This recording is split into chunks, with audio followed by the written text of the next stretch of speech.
बिस्मिल्लाहिर्रहमानिर्रहीम। अस्सलाम वालेकुम। मैं हूं एडवोकेट मोहम्मद इशफाक और आप देख रहे हैं मेरा यूट्यूब चैनल। आज हमने जो इन्फॉर्मेशन और जो टॉपिक आज हमने डिस्कस करना है वो है कि किरायादारी की रजिस्ट्रेशन कैसे करवाई जाती है और किरायादारी की रजिस्ट्रेशन थाने में कैसे करवाते हैं और रेंट रजिस्ट्रार के पास कैसे करवाते हैं। अगर इन दोनों जगहों पे आप किरायादारी की रजिस्ट्रेशन नहीं करवाते तो इसका नुकसान क्या होता है और किरायादारी की रजिस्ट्रेशन करवाना ज़रूरी क्यों है। अगर आप नहीं करवाते तो कौन कौन सी मुश्किलात का सामना करना पड़ सकता है। तो चलते हैं मेन टॉपिक की तरफ।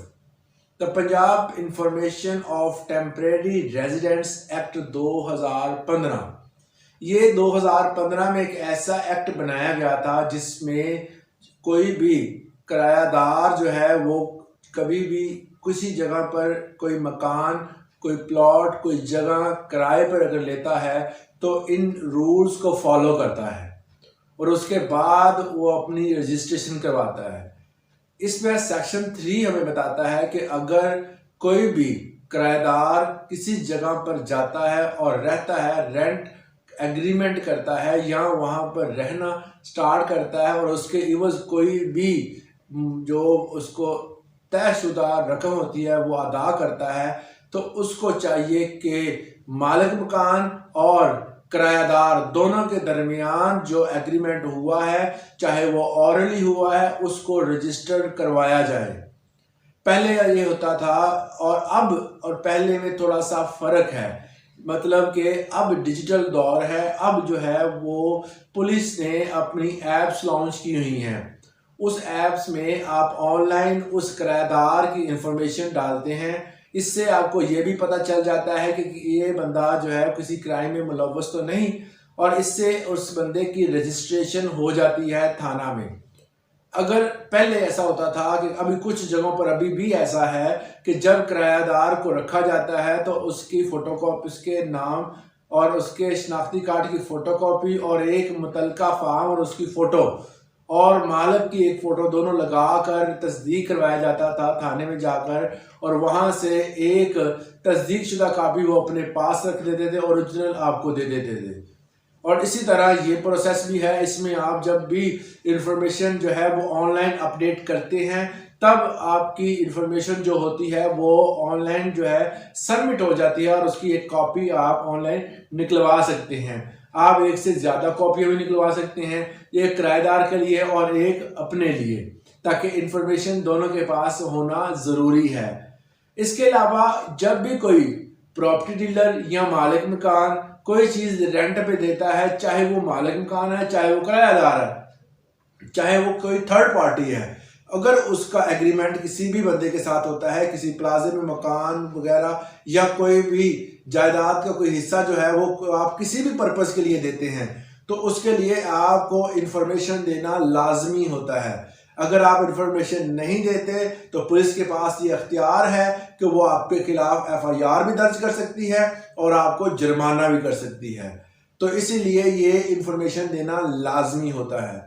इसके अलावा होटल्स, मकान मालिकान और जो विलास वगैरह बनाए होते हैं, जो रेंट पे देने के लिए मकान वगैरह अक्सर लोगों ने बनाए होते हैं, तो वो जो चंद घंटों के लिए या चंद दिनों के लिए दिए जाते हैं, तो उनके लिए जो होटल्स और रेस्ट हाउस है 24 घंटे तक अगर कोई बंदा स्टे करता है तो उसकी इंफॉर्मेशन 24 घंटे के अंदर अंदर देना भी जो है वो होटल मालकान और रेस्ट हाउस के मालकान के लिए ज़रूरी है कि वो फौरन जो है उसकी इंफॉर्मेशन जो है वो मुतलका थाने में लाजमी पहुँचाएँ या ऑनलाइन उसको लाजमी दर्ज करें। अगर आप ऐसा नहीं करते तो इससे आपके ऊपर जो है वो कानूनी कार्रवाई हो सकती है और एफआईआर दर्ज की जा सकती है और भारी जुर्माने से भी आप दो चार हो सकते हैं। तो ये था कि अगर आप रजिस्ट्रेशन नहीं करवाते तो इसके ये नुकसानात हो सकते हैं। अब रेंट रजिस्ट्रार के पास अगर रजिस्ट्रेशन नहीं करवाते आप, उसके भी नुकसानात हो सकते हैं। दो जगह पे करवाना ज़रूरी है। अगर आप थाने में नहीं करवाते तो उसके नुकसान है। अगर आप रेंट रजिस्ट्रार के पास जो है वो रजिस्ट्रेशन नहीं करवाते तब भी नुकसान है। रेंट रजिस्ट्रार के पास जो है वो किस कानून के तहत होती है? The Punjab rented premises act 2009। इस कानून के तहत जो है वो रेंट एग्रीमेंट्स किए जाते हैं। इसका सेक्शन 5 हमें बताता है कि मालिक मकान किरायादार दोनों को रेंट एग्रीमेंट जो है कि बगैर प्रॉपर्टी नहीं दे सकता।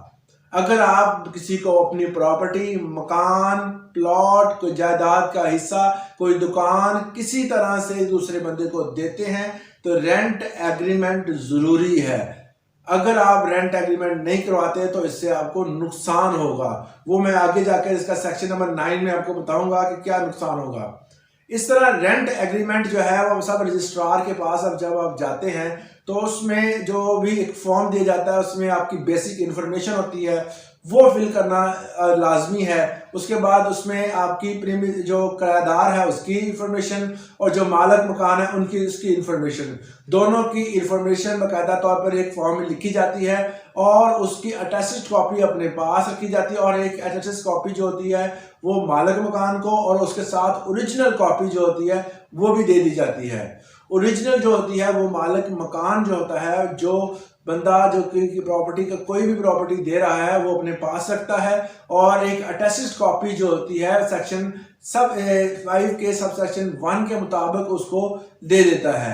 क्योंकि अगर कोई बंदा किसी दूसरे बंदे के साथ एग्रीमेंट कर रहा है तो उसके पास अगर कोई भी कानूनी कार्रवाई होती है, कोई बंदा आता है, कोई चेकिंग के दौरान आता है तो उसको वो उस जो भी उनके दरमियान रेंट एग्रीमेंट हुआ है उसकी कॉपी दिखा सकते हैं। और उसकी ओरिजिनल होने की ये निशानी होती है कि वो अटैच्ड होती है। अकॉर्डिंग टू सेक्शन 5 के सब सेक्शन 1 के मुताबिक जो कॉपी होगी उसकी अटैच्ड कॉपी जो है वो किराएदार को देना लाजम होती है। इसके साथ सब सेक्शन 9 जिसमें नुकसान बताए गए हैं, अगर आप ये रेंट एग्रीमेंट नहीं करते इसका नुकसान ये है कि अगर आप और किराएदार या मालिक मकान दोनों के दरमियान कोई अगर तनाज़ा खड़ा हो जाता है, कोई तनाज़ा खड़ा हो जाता है तो फिर मालिक मकान ये चाहता है कि मैं जो है वो अपना घर खाली करवा लूं या इसको यहाँ से निकाल दूं, इसको नोटिस देता है। अगर वो खाली नहीं करता तो फिर दूसरा जो किनारा इनके पास होता है वो अदालतें होती हैं। अदालतें कौन सी होती हैं? रेंट जो एग्रीमेंट्स वगैरह को डिस्कस करती हैं। और रेंट के जजेस जबान के पास जब ये जाते हैं तो सबसे पहले वो पूछते हैं कि जी आपके जो आपने एग्रीमेंट किया था पहले वो दिखाएं। जब आपके पास रेंट एग्रीमेंट नहीं होगा तो आपको वहां पर एक भारी जुर्माना किया जाएगा। जितने महीने वो रहा होगा उस हिसाब से जुर्माना किया जाएगा आपको। पहले आप जुर्माना पे करेंगे, फिर आपकी जो है वो केस की सुनवाई होगी।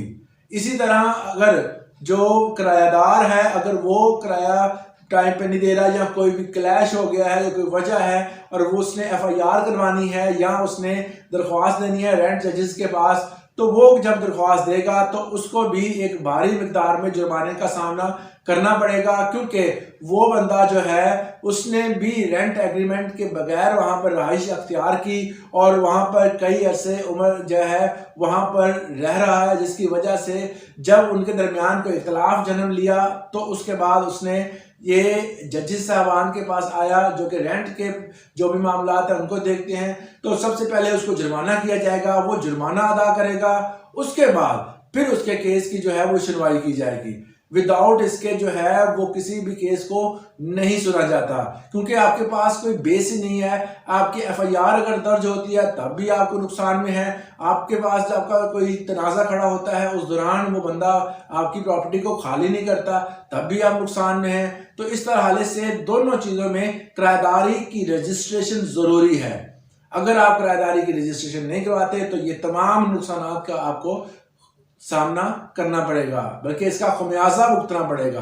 क्योंकि नुकसान जो होता है वो कभी भी बताकर नहीं होता। आप जितने मर्जी अच्छे हैं, दूसरा बंदा जितना मर्जी अच्छा है, अगर इन फ्यूचर कोई इख्तलाफ होता है तो आप इसकी भरपाई नहीं कर सकते। फिर आप क्या सोचेंगे कि ये कानूनी अमल कर लेता तो बेहतर था। तो किराएदारी की रजिस्ट्रेशन लाजमी करवाएं और हंसी खुशी ये तमाम मामला तय पाएं। उसके बाद अगर आपको कोई भी लीगल एक्टिविटी करनी पड़ती है तो उसमें दुश्वारी ना हो। तो उम्मीद करता हूं इससे आपने ज़रूर कुछ सीखा होगा। इस हवाले से कोई भी इंफॉर्मेशन चाहिए तो आप मुझे कमेंट सेक्शन में पूछ सकते हैं। मेरा व्हाट्सअप नंबर जो है डिस्क्रिप्शन में मौजूद है, तो आप मुझे कॉन्टैक्ट कर सकते हैं और बताए हुए टाइम पर रब्ता करें। उम्मीद करता हूँ इससे आपको फ़ायदा हासिल हुआ होगा। आज के लिए इतना ही, इजाज़त दें। अल्लाह हाफिज़।